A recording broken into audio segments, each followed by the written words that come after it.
When I talk to some of the key economic officials in this country, they all seem to be speaking in terms of strengthening the role of the market, making the market decisive, not just one of many influences, reducing the interference of the government and giving more scope to the market. Well, the government in China won't disappear, so it will have some control, some effects. And for the government, there'll be a list of things that the government can do, and if it's not on that list, the government cannot do it. So that's very good, because it means everybody will understand it. But the government has a role to play in terms of externalities, environment, preventing monopolies when it's inappropriate, and so on.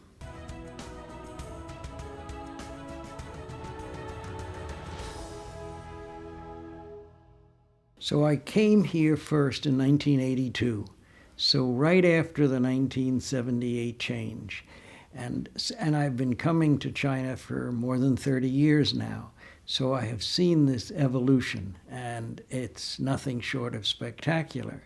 Not just the quality of life here, the buildings, the infrastructure, the manufacturing, but the way people think about things. So it's a revolution in regulations and in mindset and philosophy. But I think the philosophy of the leaders this time and the emphasis on market reforms, on leaving more things to the market, is more intense, is stronger than it has been in the past.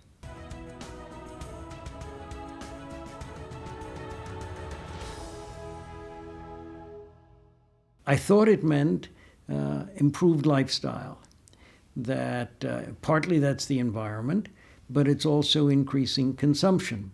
And we know that consumption in China has been growing rapidly along with GDP, but it is a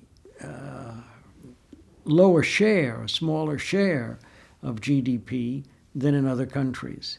And so I thought one of the things that was intended by the dream was to increase consumption, increase incomes, but also to increase consumption of all sorts. I would hope that part of the dream is to give people a chance to have a higher level of consumption. There's a need to let people enjoy a higher standard of consumption. And part of that can be achieved by higher wages, but that's going to be limited to the extent that productivity goes up. Again, when I think back to what it was like here in 1982, how low incomes were and how much they've grown since.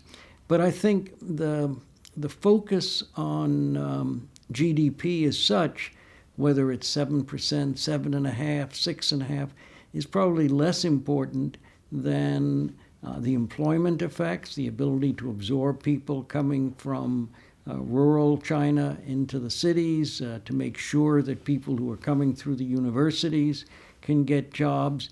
And that doesn't require as fast a rate of economic growth now as it did in the past because of the greater emphasis now on services. You get less GDP in the service sector when you hire 100 people than you do in a highly machine-oriented heavy industry. So the shift from heavy industry to services means that you create more jobs at any given level of GDP growth. So the need to absorb people from the countryside and from the universities can be achieved with a lower rate of GDP growth.